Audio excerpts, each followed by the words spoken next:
Bonjour, hier ont eu lieu dans l'intimité les obsèques de Geneviève de Fontenay, donc ça s'est passé au cimetière d'Ivry-sur-Seine que voici, donc voilà, donc ça c'est le cimetière. Il faut savoir que dans ce cimetière, eh bien, elle est pas très loin du docteur Petiot. Alors, docteur Petiot, c'est un genre de tueur en série des années, si vous voyez ce que je veux dire. Et puis, il y avait aussi Émile Buisson, qui était un gangster assez connu dans les années, je vous dis pas. Mais elle est enterrée avec ce monsieur qui est son mari. Voilà, elle est enterrée avec lui, monsieur Poirot. Alors voilà ce qu'elle disait dans un livre qu'elle avait édité.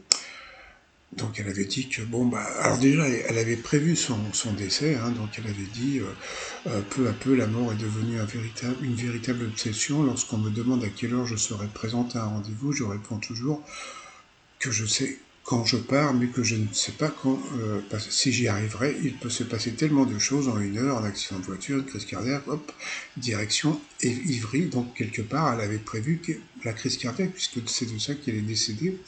Et donc on lui a posé la question pourquoi Ivry. Et c'est là que j'ai ma place avec Louis Poirot, son mari, et Ludovic, son fils, mon cher fils, qui s'était suicidé. Une concession qui appartenait à ma famille, mais je n'y vais jamais, je déteste les cimetières, ça me fout les boules, les pierres, c'est froid, et puis je ne suis pas croyante.